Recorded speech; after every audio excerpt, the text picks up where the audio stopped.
So, welcome to another Clojure book video. So, in this video, let's uh, look what private functions in Clojure are. And I have cloned the repo. Like in my book, yeah, right now it's in chapter 27, but doesn't mean that the chapter numbers won't change because I'm adding new content and all those stuff.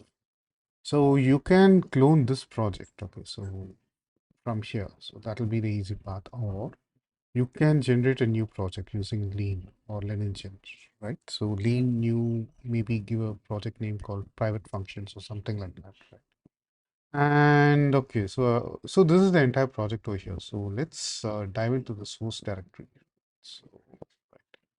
Okay, so you've got core.clg, so where we'll be checking out the functions that we have written in this file, like what to say, this file is called, okay, this module is called, okay, private and public functions, right? So let me make it bigger so that you can see better, right? So now let me just jack in this project.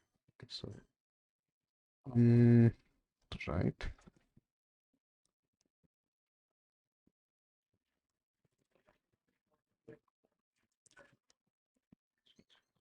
Okay, so you can hit like option shift P, or what to say, like sorry, command shift P, or what to say, like control shift P, depending on whatever OS you're using. And so let me just jack in. Like I am using Canva for this entire book. Okay, so like that's the thing. So you should be seeing the ripple on the right. Okay, so I don't think okay, and we need to choose Leningen. So that's the thing. And let me just okay, it's jacking in. Right. So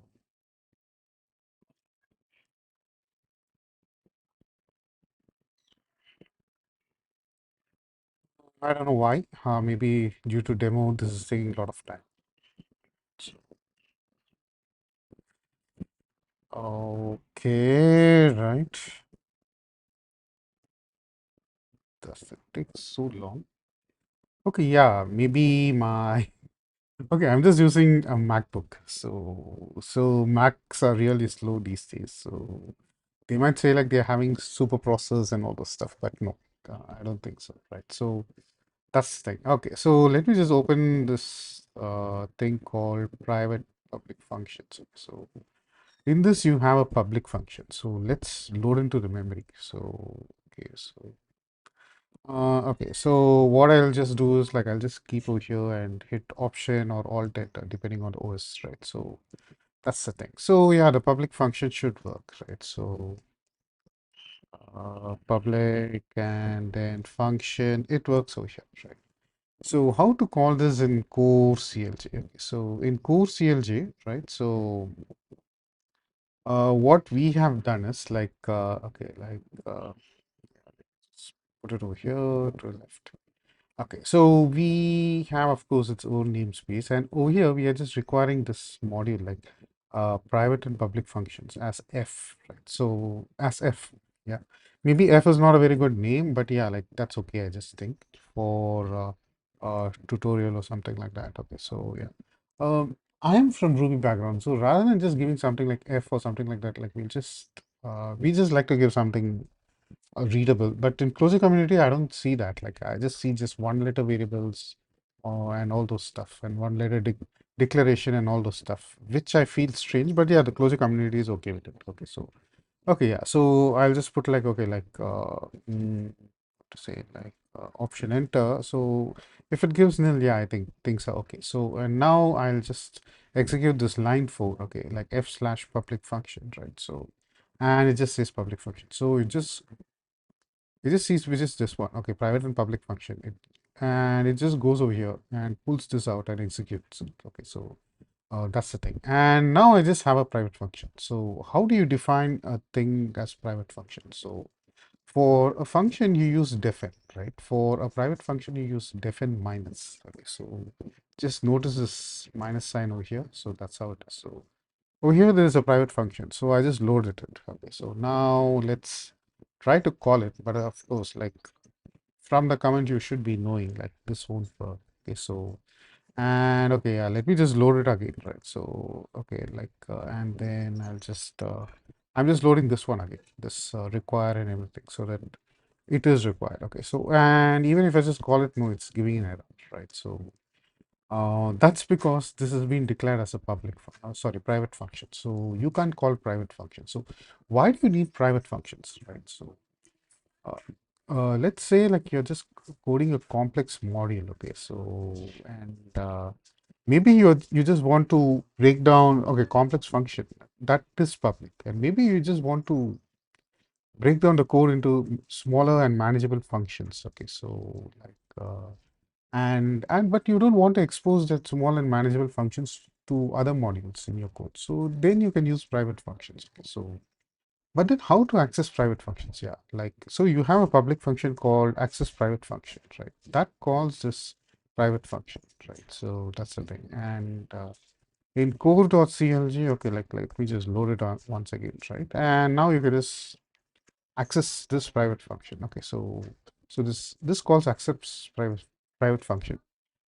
Private function can be called from its own modules. Okay, so this is in the same module. So this is a public function that can call this private function. So that's how it works. Okay, so yeah, and there is another way to even declare a function private. So you can put the chevron colon and private over here. So and this thing will be private. Okay, so that's how it is. And okay, I just loaded it okay, now.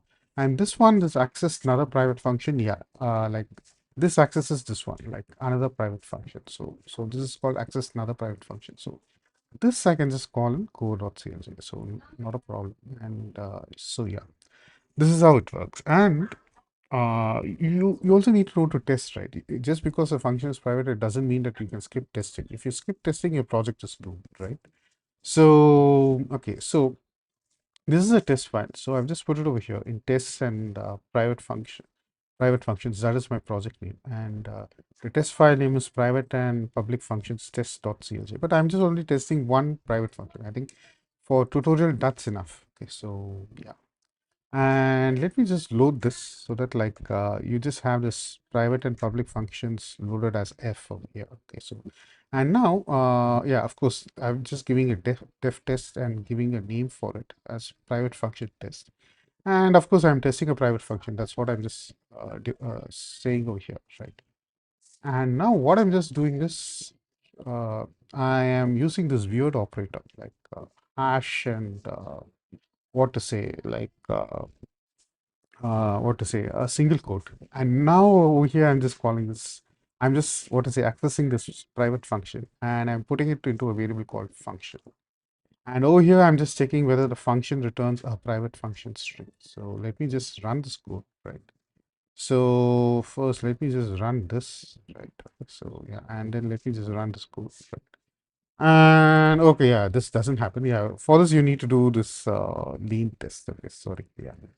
So I'll just put another terminal, right? So ZSH. So and I'll just put like okay, lean test, and I just want to test this one, right? So I'll just copy this one, right? Um, so I'll just copy this one, right? And I'll just put it over here, right? And hopefully it should work, right? So, oops. Mac is really, really slow these days. Okay, right. Okay, so I think, yeah, like life of Mac is very less compared to other computers. Okay, so yeah, it just says like, okay, run one test containing one session, zero failures and zero errors. Okay, so I think, yeah, like maybe you know how to deal with private functions and all those stuff. And yeah, that's about it. Anyway, thanks for watching. Until we meet in next video. Bye.